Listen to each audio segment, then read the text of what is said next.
Un préfère les placements plaisir. Pourquoi ne pas, par exemple, investir dans un vignoble? Regardez. Bien placer son argent, c'est surtout diversifier son épargne. Bref, ne pas mettre tous ses œufs dans le même panier. C'est la stratégie d'André qui a investi, avec modération, 13 000 € dans la vigne bordelaise.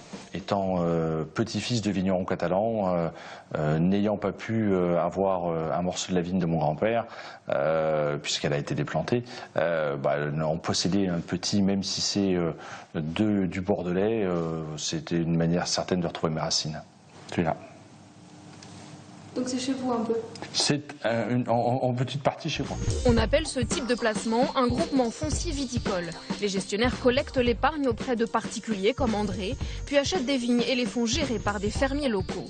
Bénéfice pour le client, des avantages fiscaux et des facilités de donation. Si par exemple on va sur un investissement jusqu'à 100 000 € sur un groupement foncier viticole, on va n'en déclarer qu'au terme de 2 années que 25 000 € dans l'ISF. Et d'un point de vue successoral, ça sera la même chose. Donc la taxation de l'ISF et la taxation des droits de mutation ne seront faits sur qu'un quart de la valeur des biens. Cerise sur le gâteau, le client peut acheter des grands crus à moitié prix.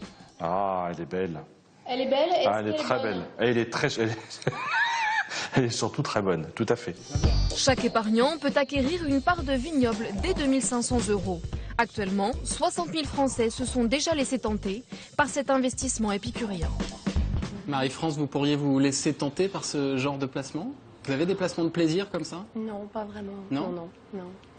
Et vous, Sophie Desmazières, on n'est pas dans la finance solidaire, mais on est peut-être déjà là dans la finance utile avec ce qu'on vient de voir. Ouais, je dirais que la finance solidaire, c'est aussi un placement plaisir. C'est-à-dire que participer à une amélioration de la société, ça fait probablement plaisir.